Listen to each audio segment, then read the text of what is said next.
Todos pertenecemos a algo, familia, iglesia o sociedad.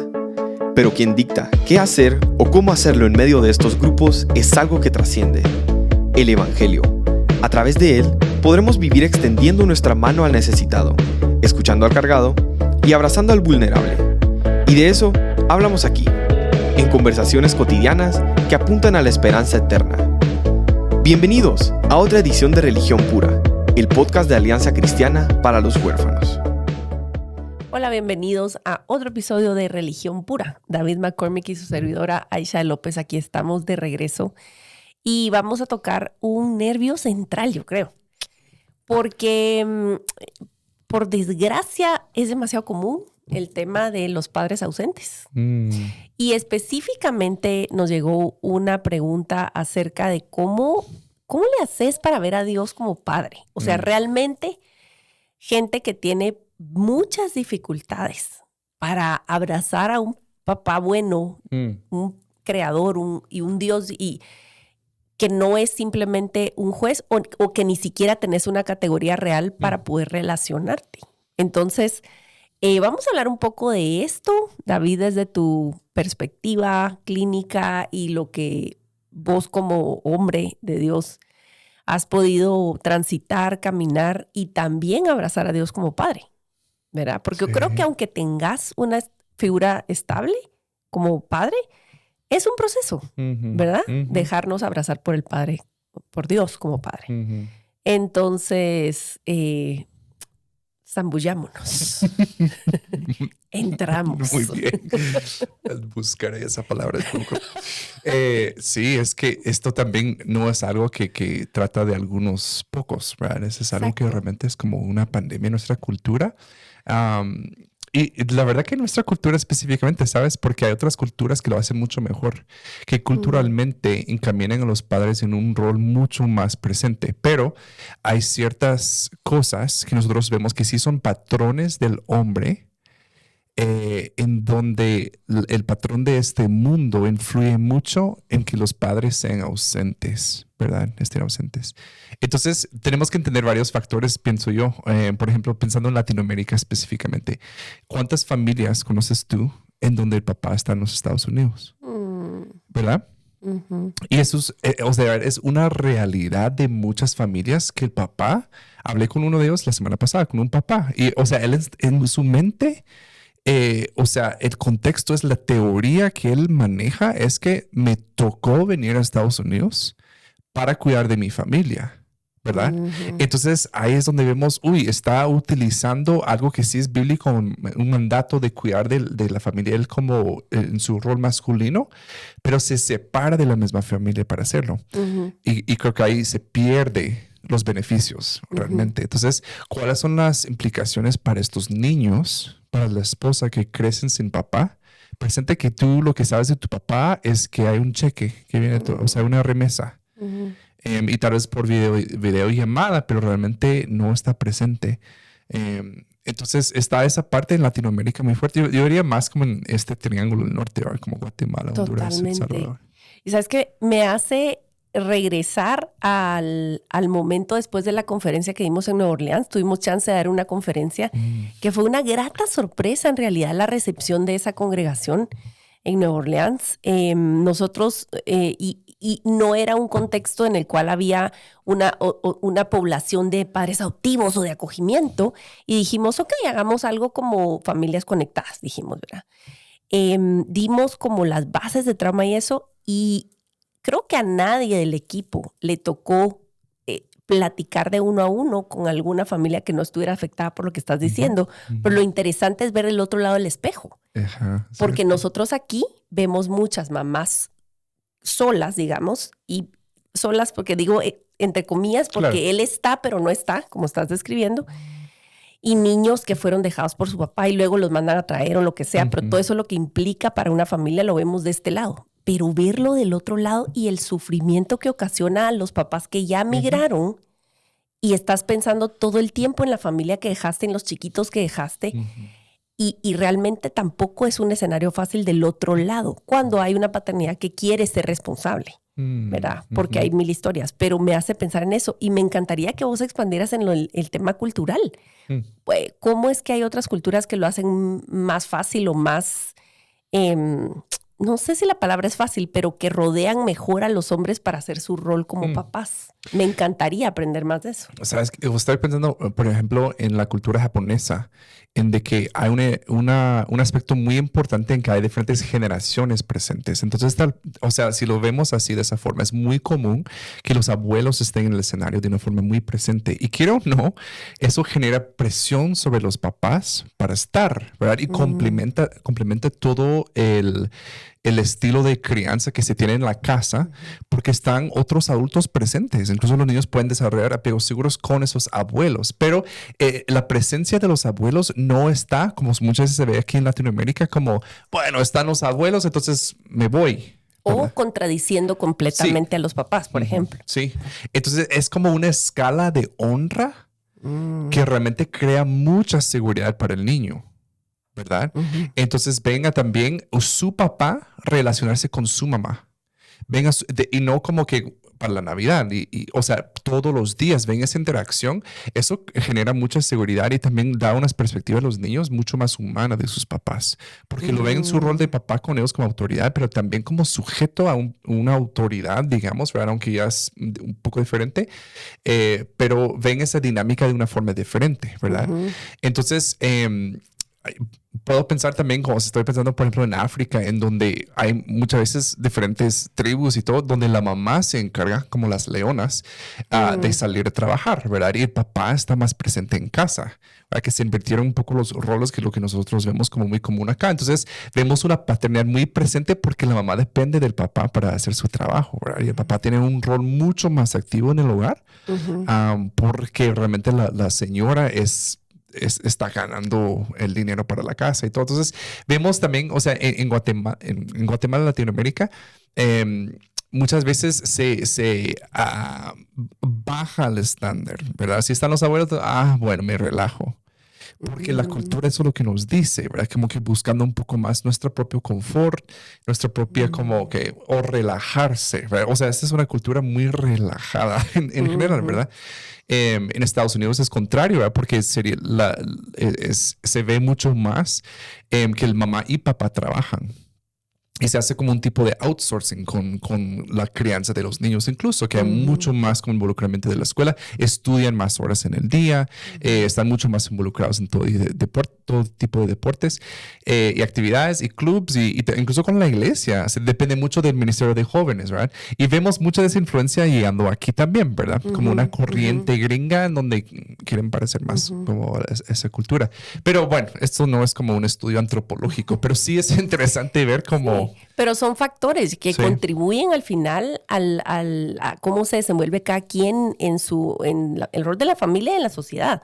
Yo me pongo a pensar vos también países europeos en los cuales el papá tiene posparto, por ejemplo. El papá por ley tiene su tiempo posparto para estar con la mamá y el recién nacido, que es como una etapa bien vulnerable para toda la familia, ¿verdad? Para la mamá del bebé, y el hecho de tener al papá involucrado es algo enorme. Algo que en nuestro contexto yo creo que ni se considera. O sea, es como, ay, qué bueno, tenés bebé y así como buena suerte, Charlie, y entrale, ¿verdad? No hay como esta celebración, digamos, de que ahora sos papá y vos también vas a necesitar tiempo fuera, comunicarte mejor, estar atento a las necesidades de tu familia, etcétera, etcétera. Entonces, sí hay factores culturales que se tienen que tomar en cuenta. ¿Cómo crees vos, David, que el evangelio incide y que la iglesia, que la mencionaste, es un factor en que un papá pueda ser un buen papá? Y entendamos buen papá por no un papá, o sea, MacGyver emocional, pues, o MacGyver. Aquí yo no sé si en otros países de Latinoamérica se pasó MacGyver, pero MacGyver solucionaba todo. Con tape y con sí, o sea, una pinza, él arregló un avión y todo salió bien. O sea, no estamos hablando de superhéroes, que por cierto, hay ciertas gentes que detestan el Día del Padre, he oído, que no nos gusta, eres mi héroe número uno. No estamos hablando de esos estereotipos, ¿verdad? No, no creo. Mira, tal vez dos partes mi pregunta. Una es, ¿qué para vos consideras que es un buen papá? Un buen papá, promedio, un buen papá. ¿Y cómo incide el evangelio en que eso se fortalezca o pueda pasar? Ok. Yo creo que regresaría al mandato original del hombre, en donde primero fue hombre, luego esposo y luego papá. Pero Dios le ordenó le dio un mandato vigente todavía al hombre. Y esto lo estoy tomando también de un libro que lo estoy comenzando, que se llama Mandato Masculino. Pero si lo quieren buscar, lo recomiendo hasta ahora. Estoy en el capítulo 4. Pero sí, pasamos al 5 y hay algo turbio. Yo les doy una luz. Sí. O sea, quédense con religión pura. Claro. Tenemos que saber. Pero habla de que realmente el mandato original del hombre es trabajar y guardar. Y estas dos palabras tienen mucha más como connotación y tienen mucho más como impacto quizá en lo original. Pero trabajar realmente sí es uno de los mandatos originales del hombre, a trabajar, a producir, a hacer algo con sus manos. ¿Verdad? O sea, una de las cosas más dañinas que puede haber un niño es un papá perezoso. Un papá que no trabaja, un papá que está en casa acostumbrado a no hacer nada, ¿verdad? Porque aún si el papá se queda en casa cuidando a los niños, o sea, que sea productivo, que tenga cosas que está haciendo, que cocine, que haga, eso es trabajo, ¿verdad? Pero de verdad que daña a un niño ver a un papá. Ay, perdón, hombres. Bueno, no nos escuchan tantos hombres, ¿verdad? Pero pienso en cuántos hombres se entretienen con videojuegos. Y la verdad, órale, está bien si tú tienes como un hobby, pero cuando tú pasas horas haciendo eso y tus hijos te ven, sí estás dando una señal de que el hombre no tiene que, o sea, la vida se trata de entretenerse. Entonces tenemos que tener mucho cuidado porque sí puede hacer daño en ese sentido. Y la otra parte de guardar, realmente sí es esa parte de cultivar, de proteger. Y estamos hablando, obviamente, yo no estoy trabajando en un jardín, ¿verdad? Pero mi trabajo principal es con mi familia. Entonces, ¿qué estoy cultivando ahí? Estoy siendo un papá, sí, no MacGyver, o sea, un mago emocional, pero sí un papá presente, que está dispuesto a confrontar las emociones difíciles en mi casa. Pero estoy presente de no huir, de no distraerme, ¿verdad? Cuando hay tensión emocional en mi casa, ¿verdad? Porque, y más, yo tengo 3 hijas, o sea, el día de ayer estamos sentados todos en la mesa y yo una de mis hijas empezó a llorar por algo más y yo de la nada hice un comentario, de verdad, o sea, fue maldad en mi corazón, pero yo así como que le hice un comentario a mi hija que sabía que tal vez podría detonarle. Y le detonó, empezó a llorar y mi hija pequeña se me queda viendo así como, wow, ¿en qué estamos? Pero ¿saben qué sentí en ese momento? Salir, huir, y distraerme, entretenerme. Los padres presentes buscan estar realmente al lado de las personas cuando están pasando algo emocional. Entonces, ese es el llamado de cultivar las emociones, ¿verdad? Estar presente, de buscar estar disponible, de que ellas sepan que no solo me pueden hablar de algo, pero realmente me interesa cuando me hablan de lo que sea. Entonces, esos sí son mandatos como originales bíblicos del hombre que trascienden y son tan importantes para la paternidad, que necesitamos hombres que estén atentos, ¿verdad? O sea, mucha de la paternidad también obviamente lo vemos en Dios. Él es un Dios así atento al clamor de sus hijos. Él es humilde de corazón, ¿verdad? Él busca estar cerca. Él se deleita en nosotros. Pero entonces todas esas cosas no está así como que quiero que se comporten y ya, porque mi reputación... Dios no está así. Claro, por amor a su nombre hace muchas cosas, pero Él realmente nos ama. Realmente está presente, ¿verdad? Es otro tipo de paternidad. Sí, yo te oigo y gracias a Dios, yo doy tantas gracias a Dios porque tengo un catálogo de memorias de mi papá. Sobre todo de pequeñas. Mi papá fue un papá muy espléndido de bebés y nenas. ¿Verdad? Nosotros igual somos 3 mujeres en la casa. Tengo una hermana mayor que solo es de parte de papá. Y mi papá, o sea, los sábados eran para nosotros y cuando él estuvo, ¿me entendés? Era papá de pañalera y estaba en nuestras cosas y Uno de los recuerdos más lindos que tengo de mi papá fue en un mal día, en realidad. Él cuidó siempre sus carritos y quizás lo he contado antes en Religión Pura, pero es pertinente en este episodio. Cuidaba mucho sus carritos porque es visitador médico a la fecha. Entonces, su instrumento de trabajo principal es su carro. Entonces, lo cuidaba muchísimo, los limpió siempre, los tuvo nítidos. Y un carro brillante, ya sabes, a la altura mía de habré tenido, no sé, 6 años o algo, no sé. Y con mis deditos hice, ¡ñi! O sea, no lo rayé, pero le pasé los deditos porque qué irresistible me pareció la textura. Y él reaccionó así como, ¡ay! Y dijo algo, ¿verdad? Y entonces yo lo vi, pero mi papá era, o sea, es muy, muy sobrio. Pero él notó que a mí me asustó, o sea, no, me avergonzó incluso.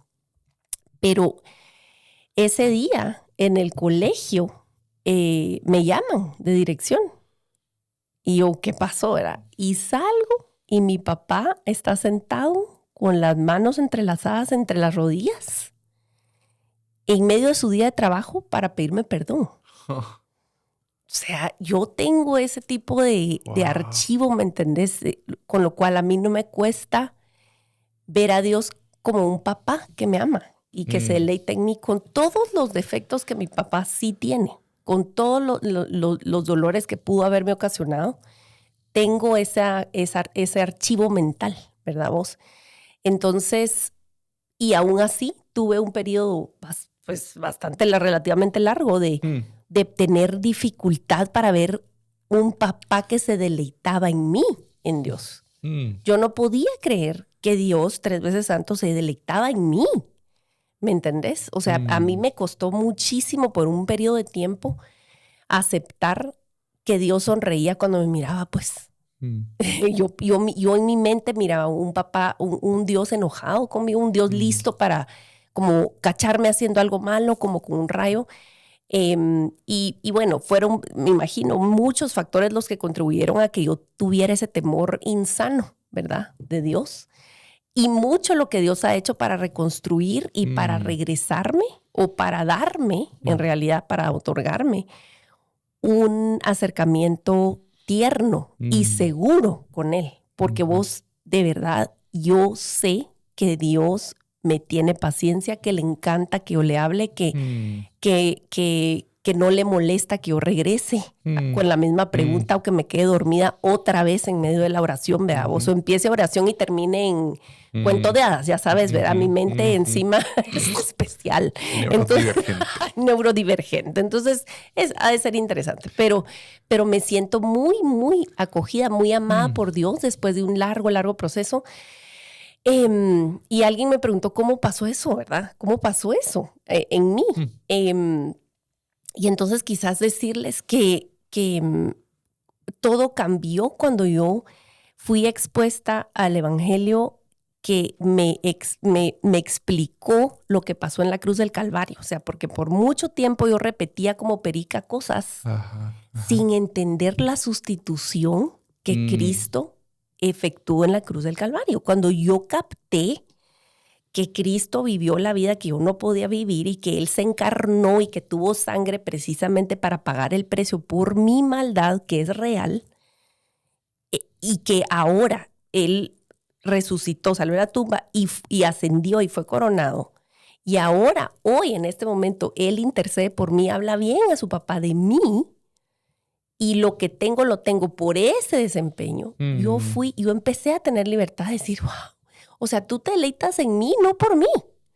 Es por lo que Jesús hizo. Es porque a mi nombre quedó el trabajo perfecto y precioso que Él hizo. Y estás trabajando en mí. Pero es a través de ese entendimiento que todo empezó a desenvolverse para mí, a desenredarse para mí, que la condenación se desvaneció y al lugar al cual yo vuelvo a regresar cuando regresa el sentimiento de alejamiento que te digo ha sido cada vez más escaso, ¿verdad? El sentimiento ese de, ay, mejor no me acerco porque qué clavo, ¿verdad? O qué pena o qué vergüenza acercarme. Eso no me acuerdo la última vez que pasó, bendito sea Dios. Y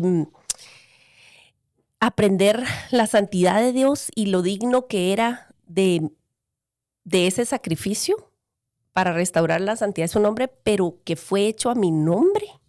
me involucró de una manera personal que me ha libertado.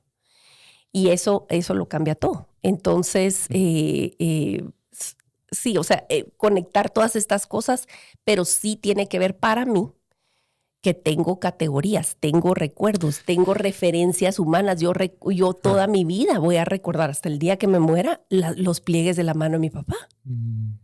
Yo, la sensación de agarrarle la mano a mi papá cuando caminábamos, o sea, es un recuerdo que mantengo, ¿me entendés?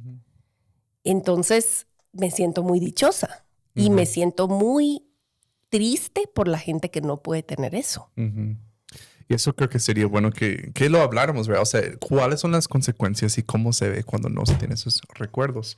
Y yo igual, es que son procesos, ¿verdad? Porque podemos tener los mejores papás, aunque ¿verdad? Hemos hablado de eso, porque decir mejor implica una comparación. Un concurso, ¿dónde? ¿Dónde pasa mejor ese papá concurso? del mundo, en el concurso de mi mente, sí. Pero, y yo te lo he contado, pero en junio estaba pasando un mal momento y tuve la oportunidad de ir a mi casa de mis papás en Canadá. Y ellos llevan como 45 años, creo, en la misma casa. O sea, yo voy, ese es el cuarto donde yo pasé todos los años de mi infancia. Back to the future. Totalmente. Y la misma alfombra, los mismos, o sea, sillones. No, sillones sí han cambiado un par. Pero para mí es como, tengo esa dicha. Y la noche que yo llegué, yo fue un poco misterioso. O sea, ellos no sabían por qué hoy había llegado, pero realmente estaba así como que muy desesperado. O sea, me sentí, o sea, muchas cosas en mi vida. Y llegué y me sentó. Nos sentamos con mi papá y me dijo, ¿y por qué estás aquí? Y le dije, mira, es que de verdad me está acosando, que no sé qué.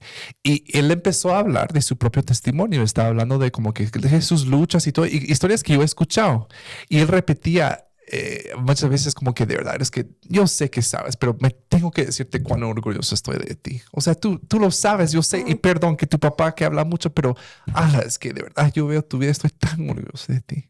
Veo a tu familia, es que, de verdad. Y les digo, fue la primera vez en mi vida que realmente lo creí. Que fui abajo en el sótano donde me estaba quedando y escribí en mi diario, o sea, hoy me dijo mi papá que me ama. Y realmente hoy le creí. O sea, hoy sí lo creo. Lo siento, tengo 38 años y no tuve un papá ausente, pero somos duros de corazón. Y Dios nos permite entrar, nos da la gracia de entrar en profundizar ese entendimiento con Él. Pero también tenemos que perseverar en eso, ¿verdad? O sea, es una búsqueda. Tú también has llegado a esas conclusiones, no porque dijiste, no creo eso, no me pasó, pero no importa. Tú perseguiste porque creíste que valía la pena ver a Dios papá como Él se describe que es como papá. Entonces, para las personas que no tuvieron ese papá o no tienen esa categoría, no tienen esos recuerdos, abren su archivo mental vacío o en peor, está llena de trauma. De abuso. Está llena de daño. ¿Cómo comunicamos a nuestro corazón que Dios es diferente? Y lo veo, pienso, yo no vi el mar hasta los 18 años. O sea, para mí el mar era un concepto. Wow. ¿Verdad? Y fue tan diferente que cuando luego lo que yo había conceptualizado llegó a ser lo que yo experimenté con mis sentidos. Fue una experiencia sensorial. Cuando toqué la arena, me metí en el mar frío de Los Ángeles y pude verlo y sentirlo y como, Laura, este es el mar. Había oído del mar, pero esto lo experimento. Entonces, para muchas personas, el concepto de Dios como un buen papá es un concepto. Es algo que tú has aprendido, tú has escuchado, te han enseñado en la iglesia, pero tiene que llegar el momento en donde tú viajas a ese lugar y lo puedes experimentar, que Dios es un buen papá. Y eso requiere un viaje, un camino, intencionalidad, perseguir, derrotar las cosas en tu propio corazón que no te permite seguir caminando. Tantas cosas que te han hecho, que sí no fue tu culpa, pero sí es tu responsabilidad seguir caminando hacia adelante. Entonces, tantas cosas, porque sí tienes que llegar a... Alguien me va a decir como, no, mucho de sentimiento, pero yo sí creo que tienes que llegar a sentir a Dios como Padre. Que no sea un concepto, sino que realmente lo que crees. Sí. Sí, aquí hay dos elementos en los cuales pienso. Uno es que la iglesia juega un rol. En este caso fue tu papá, ha sido tu papá biológico el que ha sido, pero tu papá es parte del cuerpo de Cristo. Y está el Espíritu Santo, que hace el trabajo imposible. Y él, de hecho, la palabra de Dios nos instruye diciendo que es el Espíritu de Dios el que nos permite, capacita para poder llamarlo Abba, papá. Total, exacto. O sea, es por el Espíritu. Pero aquí entra algo muy importante. Mira, hay cuestiones en las cuales yo sé que mi papá ha sido elemental para que yo comprenda a Dios como papá. Pero muchísimo. Y yo te diría, no sé qué porcentaje, pero un mayor porcentaje, Dios se ha encargado de mostrarse a papá conmigo de manera personal sin la ayuda de mis papás. Claro. Eso no quiere decir que vamos a oír esto y decir, entonces me lavo las manos, Dios se va a orar. No. Pero sí quiero decir, te voy a poner un ejemplo así puntual. Estaba pasando una temporada bien difícil habrá sido unos 13 años tal vez. Súper difícil, muy sola. Y muchos aspectos de mi vida muy sola. Criando todavía niños pequeños, ¿verdad vos? Y fíjate que pasó algo tan puntual. Y pasó, claramente fue Dios, porque fue a través de dos personas que no se conocían y que no sabían nada de lo que me estaba pasando. Y una tras otra, o sea, como un mes de diferencia, se repitió la historia de algo tan específico, que fue un regalo que me dieron tan específico. Y la primera vez yo dije, ay, qué lindo, qué generoso, pero, ¿verdad? No es directamente como para mí, ¿verdad? Y luego, como un mes después, se repite la historia con las mismas palabras, o sea, como que fuera dictado. Y yo así como doble chequeé, así como, espérate, pero ¿cómo es así? O sea, para mí, sí, es para ti. Y las palabras que me dijeron fue, porque Dios quiere que tú mires que Él es tu papá. Y la persona me dice, así como mi papá me trae rosas sin razón, para ver mi expresión.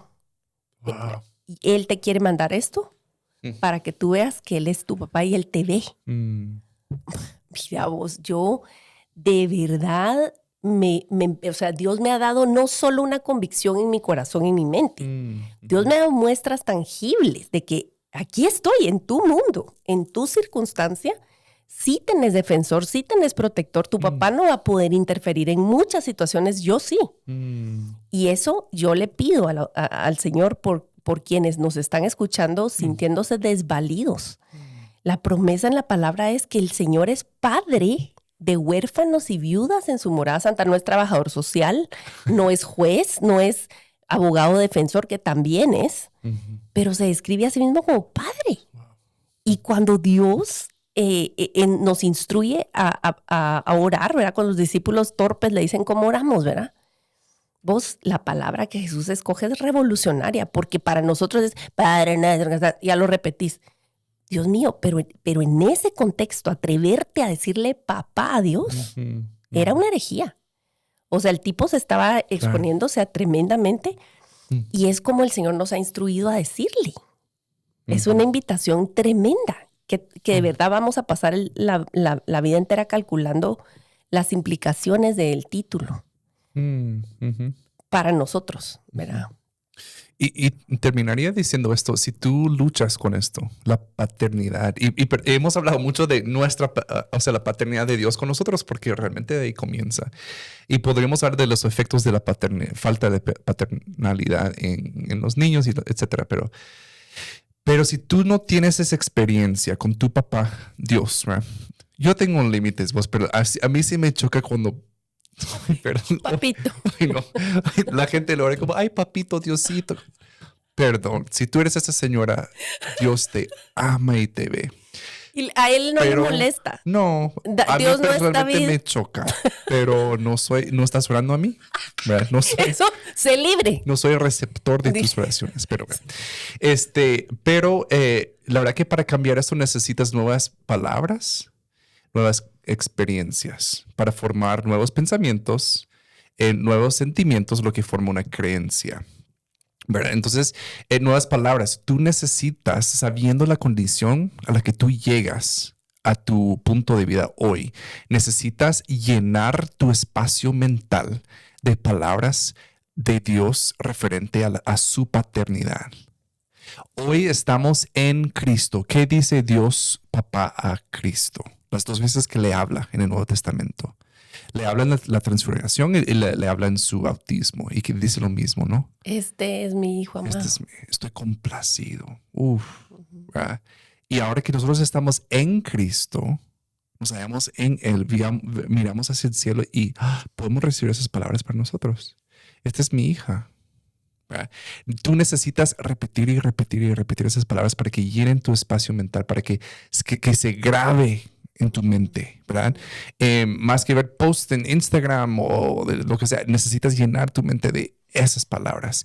Luego necesitas nuevas experiencias. Tú necesitas también, y no estoy diciendo que probemos a Dios y oremos cosas grandes y que Dios nos responda, pero en cosas pequeñas. Y muchas veces trata de nuestro cambio de perspectiva. Estamos enfocados en las áreas en donde nos hace falta. Cuando muchas veces Dios está siendo tan presente en otras áreas, pero nosotros estamos obsesionados con lo que nos falta. Entonces también es un ejercicio para nosotros, una experiencia, un ejercicio que volteamos nuestra mirada y veamos los espacios donde Dios ha sido tan fiel, tan perfecto, tan presente. Y no es que en los demás áreas no está haciendo así, pero no lo vemos porque estoy hablando de perspectivas. Fijemos nuestra mirada en donde Jesús está hoy en tu vida, donde tú lo puedes ver fácilmente. Hay áreas, tal vez como en la paternidad, tú ves una falta, pero ve hacia otro lado en tu vida y ve, uy, Jesús, o sea, si no fuera por Jesús, nada. Entonces, fija tu vista en eso, right? Que puedes ver a Jesús. De esas nuevas experiencias y de esas nuevas palabras, tú vas formando, creando algo diferente. Y es gracia, todo ese proceso. Obviamente es obra del Espíritu Santo lo que toma esos panes y peces y lo convierte en una transformación, ¿verdad? Porque creo que el corazón de Dios está de revelar su paternidad hacia nosotros. Si no se hubiera revelado, como vos decís, sí, soy como el trabajador social cósmico, que estoy aquí como o el fiscalizador, que solo estoy como buscando pecados para poder cachar a la gente. No, ¿verdad? Él sí se revela como ese papá y creo que nosotros también tenemos que poner nuestra parte, ser persistentes en que esa sea una verdad en nuestras vidas.